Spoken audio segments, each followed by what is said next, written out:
Record this. All right, recording. Mr. Han Soto. Hi, Zon. Welcome. How are you?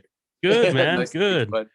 Yeah, lovely to meet you, dude. This is awesome. Thank you so much for doing this. Firstly, really appreciate it, and for you taking time out of your day. Firstly, man, I gotta ask, how many times do you get called up on your name? you I mean, you how many times do I not get called out on this? I'm not sure. I think I would go with called out and take the quarters or nickel from that than not being called out. I get it all the time, man. yeah. I always get cool fucking name, dude. It's a cool name, dude. Honestly, it's a badass name. Like it's Thanks. a fucking badass name, dude. So You know look, the story. You know the story yeah, how hit it me. connects to Harrison Ford, right? No, I mean, okay. So Oh, look, I did a bit of a stalking on your Instagram, and I saw a photo of you with Harrison, yeah, and yeah. I was like, okay, this is tripping me out. So hit me. Hit Yeah. me with the story, We dude. were on set. I was on set for Ender's Game for about 5 months working with Harrison. So it was just, I mean, it couldn't have connect two dots Oh my more god, closely together. Yeah. that's so awesome, dude. Did he I trip know. out? Because like he doesn't love talking Star Wars. Like I don't think he's like the big kind of like No. he's not like Mark Hamill who's just like let's talk about Yeah. Star Wars, right? Like Yeah. he's kind of like He's super stoic, and it was my right. introduction to him was he was by Video Village, and he came up and introduced himself. He said, "I'm Harrison, and I know who you are. Nice to meet you in person." And then I put my hand on. I said, "I'm Han," and he goes, "I know." And then he walks away, and he turns around. And he goes, "Han Soto, really?" And he shook his head. He had his little bagel thing he was eating, and he just shook his head and just walked away. It Oh was my awesome. god, dude! The best thing is like that's so easy to kind of picture in your head, like just that happening. It's awesome, Yeah, dude. yeah, yeah. And when it Um, was happening to me, I was like, "This is so weird. This is so weird." God, I would have loved to be like a fly on the wall, like that happened, dude. Like Yeah, yeah. that's awesome, man. That was a fun set, man. A lot of all stars in that one. Viola Davis, Yeah, Harrison dude. Ford. Just super amazing people. That's a fantastic film. I think that is such an underrated film and a really good book as well. Yeah, Um, yeah. yeah. So look, man, I could have started this interview off with something, deep and whatever, like critical, but look, man. One of my favorite movies of all time is Logan. Like Nice, we gotta talk Logan, man. Like I mean, awesome. widely considered to be one of the best comic book movies of all time. And you play a pivotal role in one of my favorite scenes in the movie. Because like it's one of those rare moments of humor and levity in this kind of like otherwise super serious movie, right? So Yeah. your kind of like performance and reaction in that moment is really like hinging on you. Talk to me about your experience on Logan, kind of like being handed those keys by Hugh Jackman. And Yeah, did you yeah. Look, man, yeah. it was look, James Mangold, freaking genius, Oh, legend. Yeah, I mean, just look, I had an early morning call time, and it was like it was a 6 a.m. call time. I showed up on set. I had one scene. My actual scene that was written for me was the one with the valet keys. The first scene, remember that one when he pulls up in Yeah, the yeah, truck? totally. Yeah. Yeah. So I shoot it. All right, cool, we got it. And then I'm just chilling. I'm waiting to go sign out, but the PA has me waiting, right?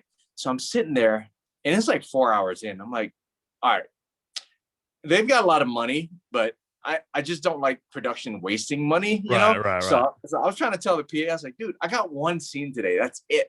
Like, you should release me, or you're gonna be paying me a ton of money.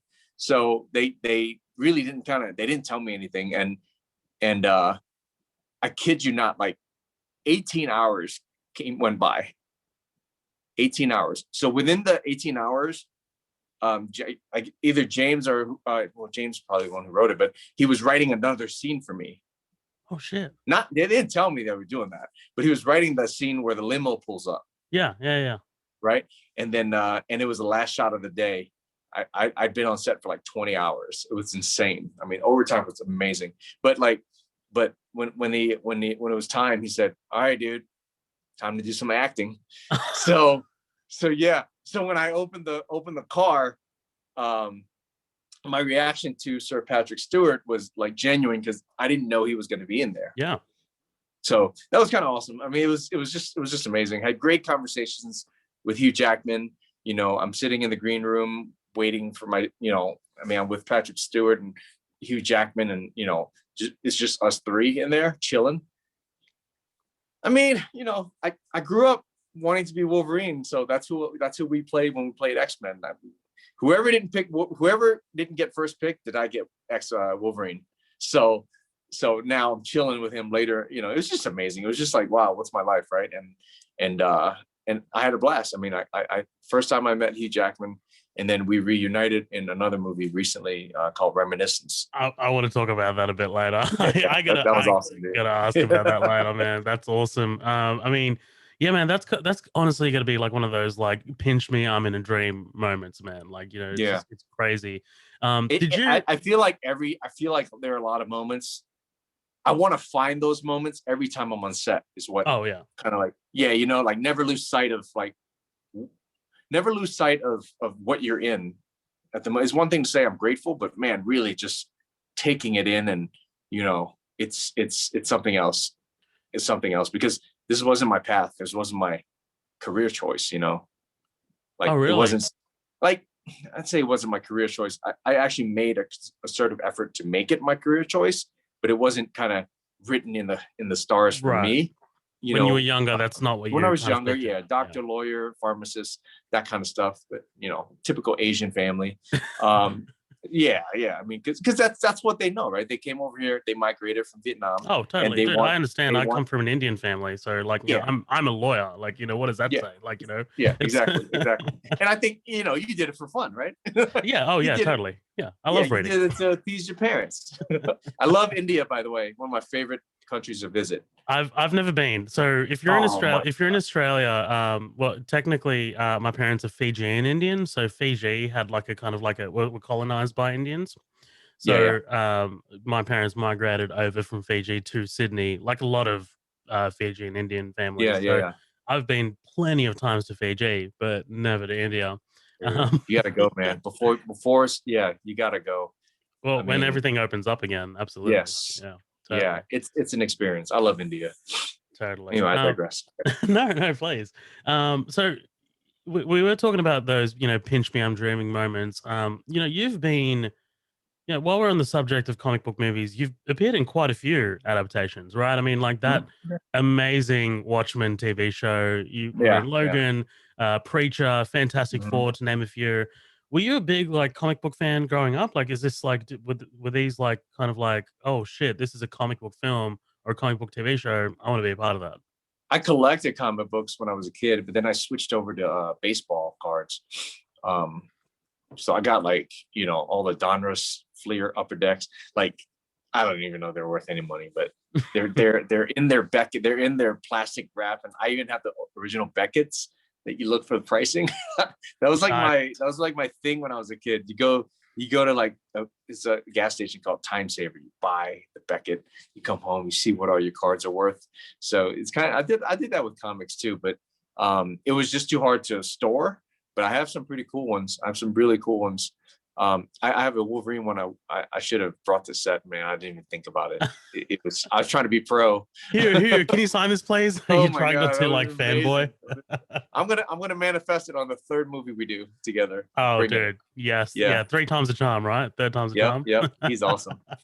So I want to get a sense of like how you pick your projects and whether a good filmmaker directing a movie is a big deciding factor, because you've worked with some incredible directors like Antoine Fuqua, obviously James Mangold, Ryan Johnson, John M. Chu. Is that a factor that you look at when you're deciding which projects to take on, or is it just kind of like, I'll take what comes my way? Oh no, it's part of the process. I want to make sure we trend in like an upward direction, and part of that is working with filmmakers who are aligned with kind of like your style and like your values, right? Where you want to go, and I'm a big underdog fan. Not that those guys are underdogs, but they have their underdog story, and I'm just blessed to be able to celebrate it with them at this point in their journey. Right. I mean, like, especially John Chu in particular. I mean, like, G.I. Joe Retaliation was that, it was his first kind of like big budget sort of film. And, then he went on to, like, Crazy Rich Asians. And now he's doing Yeah, so much more, dude. Like, there's so much coming down the pipipeline for yeah, him. So, yeah. like, for you to Oh, be I'm there. so proud of him, man. Yeah. I funny story with GI Joe. I actually got on set. I say snuck on set, but I got on set as a stunt performer, Oh, and shit. it was a night shoot. So I slept during the day, went to do night shoot. Had three of us in there, and he didn't use me. So I went home. I got paid, but it's not really about the money, right? So I went home. Right. I was like, damn, man, I didn't use. So I went out and had some drinks. I was just kind of like sulking in my own, like, oh, and and uh, and next thing if you have a night shoot, you're supposed to stay up and then sleep, right? So anyway, I messed my whole schedule up. The whole next day, I was just like still in it, like kind of like having a pity party for myself.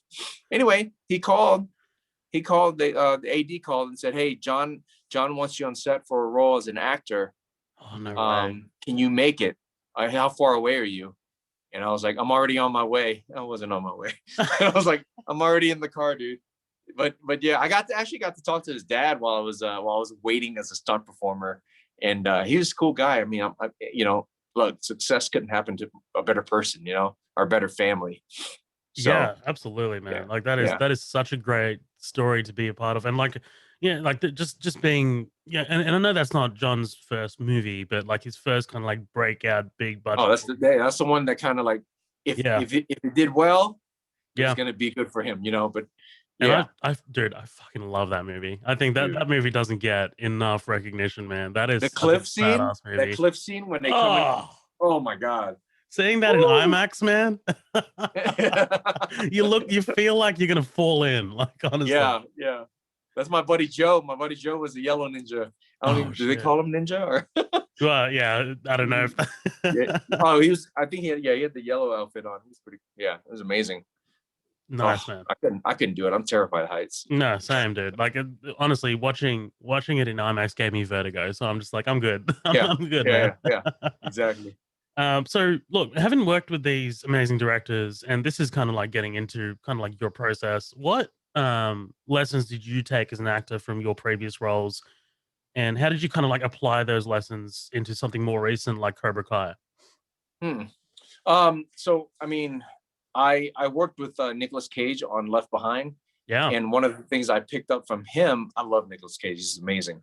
awesome, dude. Um, One of the things I picked up from him, and I took it on every set after that, was once I left my trailer, my lines were all memorized. Everything was done. He didn't have, even for rehearsals, he never had his sides with him. So, he would know exactly where it is when we were going to rehearsal. I watched him do that. And I was like, this is amazing. That's And he pure had a talent. lot of lines. Yeah. So I took, there's a bunch of little nuggets that I take from every actor. Nicolas Cage, that for that particular instance, like, I think he really helped me in terms of preparation, you know. And yeah, Mark Ruffalo, I worked with him on Now You See Me, watched him kind of like calm a colleague down in the van on the way to set. That was kind of neat. But yeah, you get a bunch of these little moments where it's like, all right, I like that. I'll take it. And then you just develop your own little kind of platform and guidelines to go by.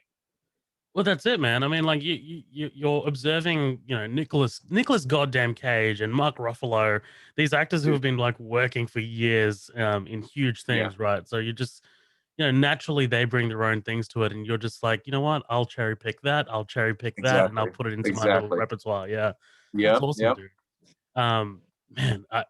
Man, now that we're here, do you have any Nick Cage stories? I mean, like, I love Nick Cage. Like, Nick Cage is one of the most amazing, like, because you see his performances, and they are a lot of the time unhinged, but everything, every time someone talks about him, they talk about him as if he's the most sweetest person on the planet. I'm Yeah. sure he Yeah. is. So even just whatever you have on your experiences with with Well, I Nick mean, Cage. look, we were chatting. We were chatting about like astrophysics, and Shit, dude. and he's just like keep up the good work. You know, that's awesome. You know, it's kind of like, and meanwhile, I'm like, is this Castor Troy talking, or is this Sean Archer? You don't know. You don't know. I just want to take your face off. Oh yeah. We gotta. All right, you gotta do your best impression, dude. You gotta do your best Nicolas impression. Cage. Oh Yeah. man. Yeah. So tell them to stay away from the LA downtown. It's gonna be a little smoggy. Oh yeah. I love that you did. I love that you did that. You didn't go for the Con Air. The Con Air, Oh for no. the Bon Everybody Air. does Con Air. I can quote Face Off, like I can quote Face Off back and forth. I mean, Family Man. Oh yeah, dude. Yeah. I mean, that was the other one I was gonna quote, but I'll leave it for another day. It's a Christmas one. Yeah, there you go. Well, we'll leave it. We'll leave it for when we have you back on, because we definitely will, man. That's awesome.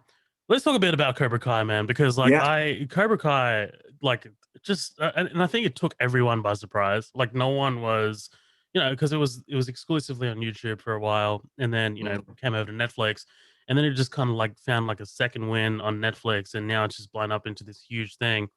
So you played an instrumental part as a character named Famintat. Yep. Yeah. Famintat. Yeah. Yep. Who I guess kind of like shaped the origin story of the series is kind of like Big Bad, right? Like John Crease. And that's no kind of like small feat, like considering who John Crease is in the mythology of Karate Kid.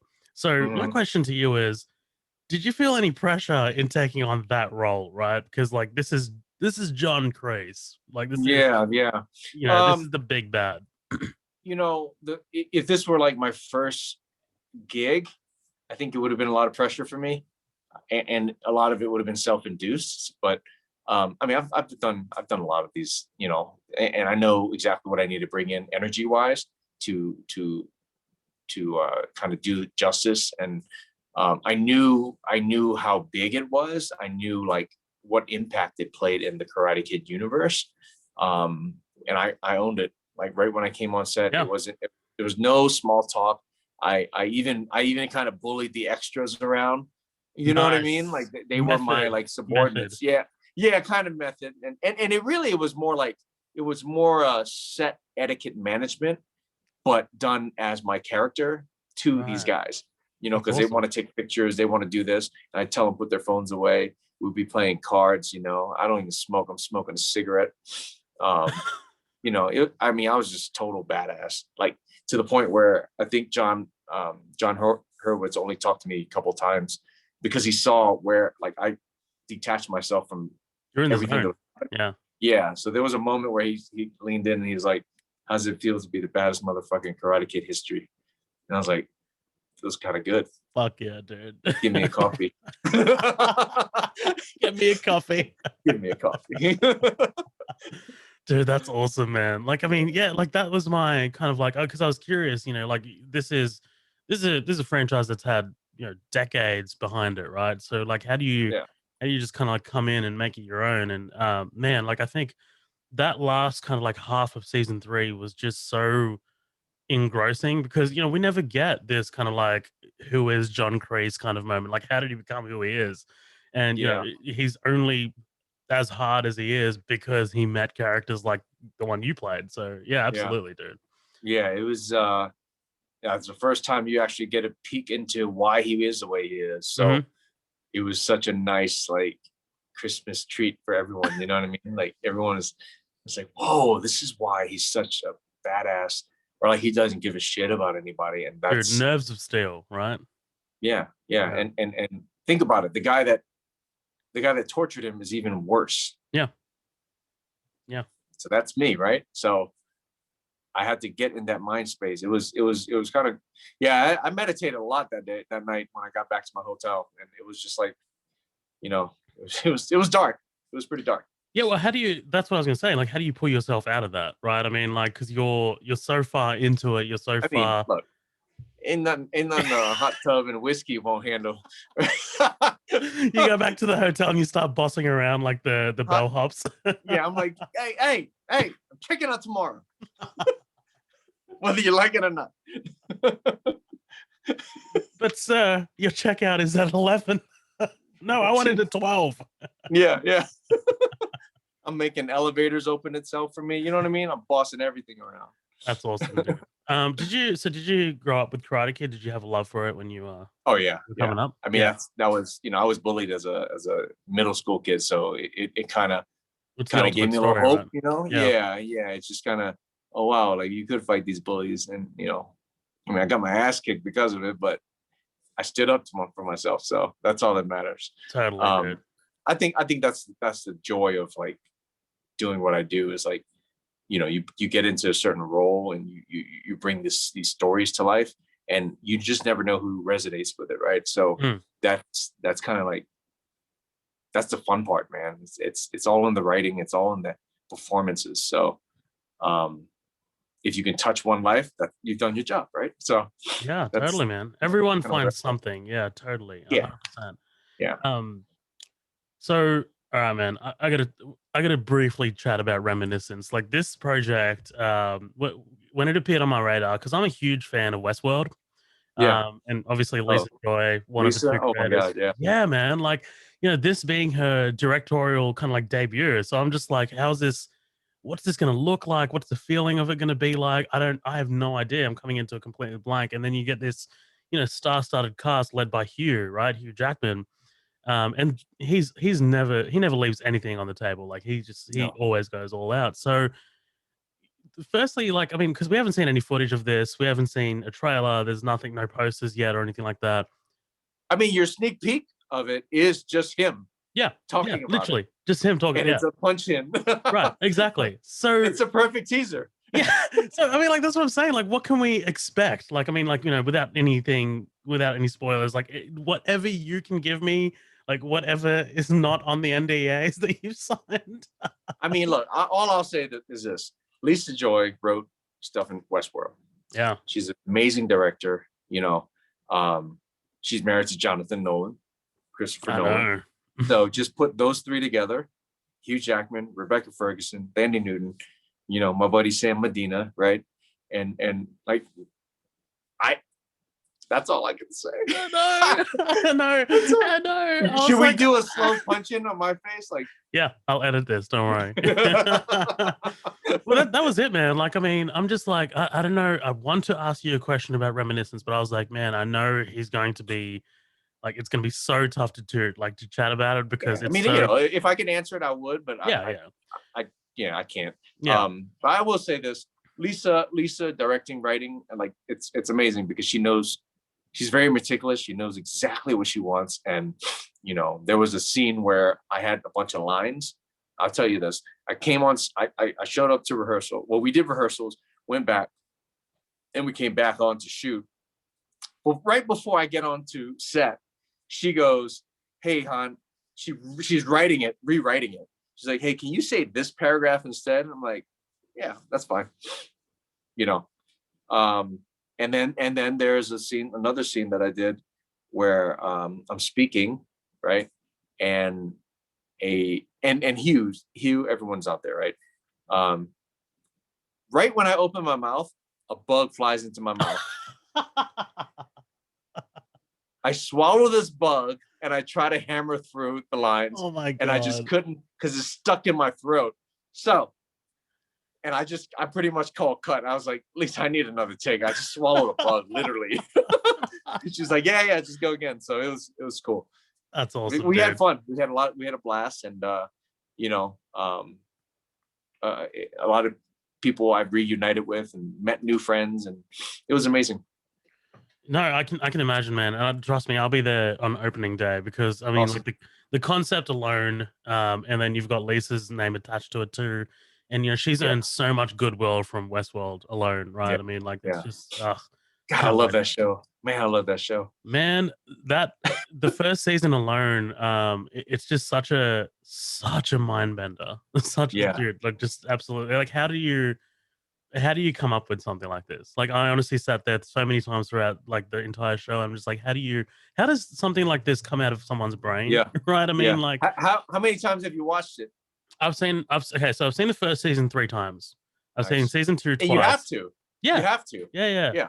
Because the first season completely changes on a rewatch, right? I mean, like, Yep. the I second agree. season I also loved. Season 2, I've seen that twice, and season 3 is fantastic as well. I watched that once, but yeah, I am so on board with that show. HBO did a fantastic job with that show, Yeah. man. It's just like take all of the money and make this giant show. It's fantastic. Yeah, Dude. HBO puts out some good shit, man. Like, Yeah.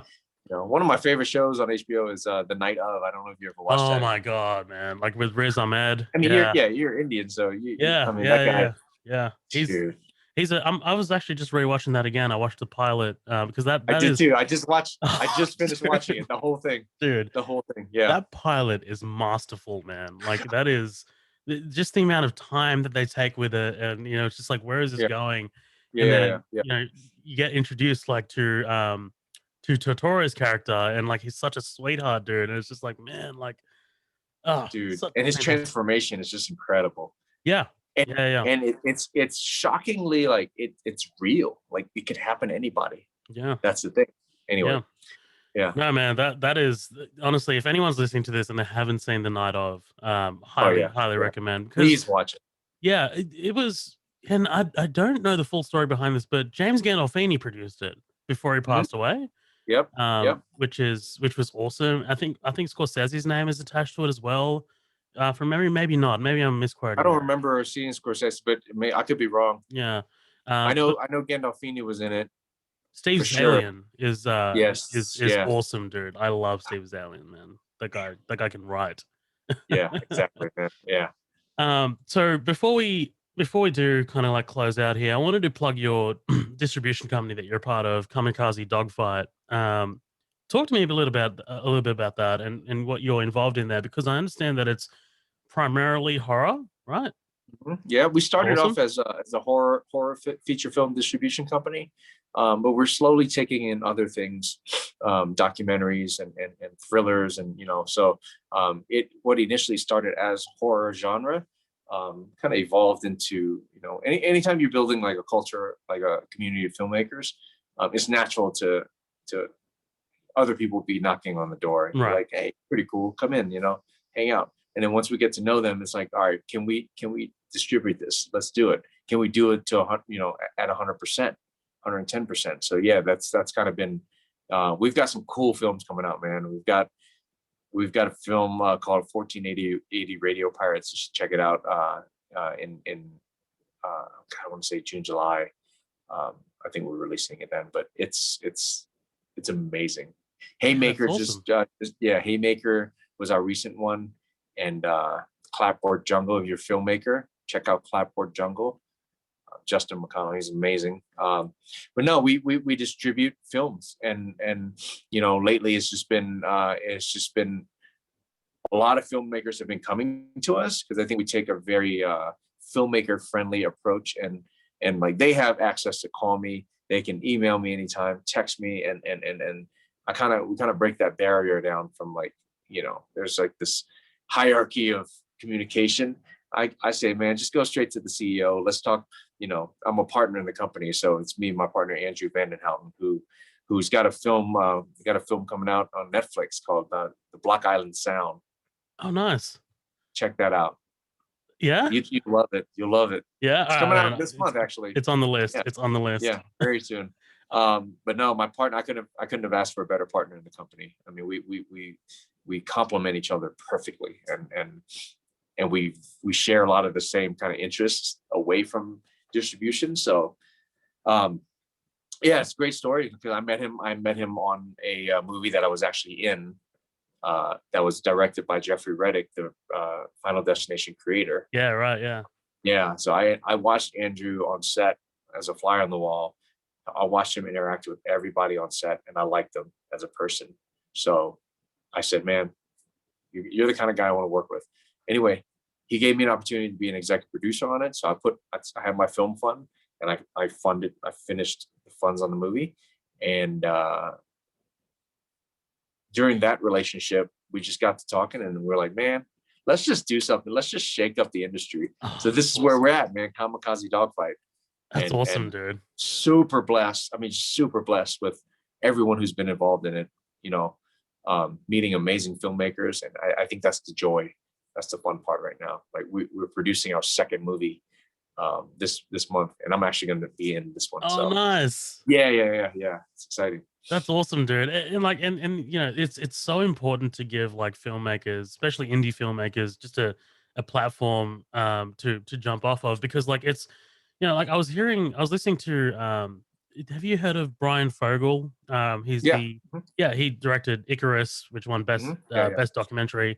Yep. But he directed another documentary last year, I think, or this year, called The Dissident. And he talked about on Joe Rogan's podcast about how difficult it was to actually find a distributor for that film, because it was so like controversial. Like it gets into sort of conspiracy theories with the Saudi Arabian Yeah. prince and stuff like that. So, you know, Sure. no one wanted to sort of buy it and stuff like that. So yeah, like I think it's super important what you're doing, man, with Kamikaze Dogfight, giving these Thank you. filmmakers a platform. Absolutely, man. It's awesome. Yeah, it's exciting, man. I like I said, the film we just love our filmmakers, and Oh yeah. it's just like, you know, I always tell them like this is not a one-off. Like I have a film fund. We're gonna go and we want to produce movies. So we like to farm within our organization. Yeah. And you know, From the inside. Yeah, give them a chance to, hey, what do you have? What do you got going on? Let us help you develop it. You know, let's see where it goes. If you have a finished product, we can shoot this. You know what I mean? Like it's just so it's cool to be able to cross-pollinate everything. Yeah. Totally, man. That's awesome. What's your, because you have a website for that, right? I just want Oh people yeah, to go yeah. check it It's out. so the website is kamikazedogfight.com. It's KAMIKAZE dogfight. Sick And I name, by want the to way. say, yeah, thank you. Have you seen the anime logo yet? Yeah, I have. I was on the website this morning. Yeah, It's sick, awesome, dude. man. I'm super happy about it. Like I just screened a movie that we produced. I just got the final cut, and I forgot that I gave them that animated logo. So when it came on, and like I've got 13 speakers in this room right now. So when it came on, it was like and I just sat there like, wow. It's the little things in life, man. Totally, It's the little dude. things, I swear. That's awesome. That's sick, dude. I love that. Because Thank you yeah, for that. that's just so awesome to see, like that you're just giving back to other filmmakers as well. It's sick, man. All right, last question before we head out. Yeah. Us being the Midnight Double Feature podcast, if you had a Sunday just to yourself, what's your double feature? What's your ideal double feature? You got two movies to put on back to back. Hit me. Oh shit. And yeah, you're on the spot. Two movies back to back. Yeah.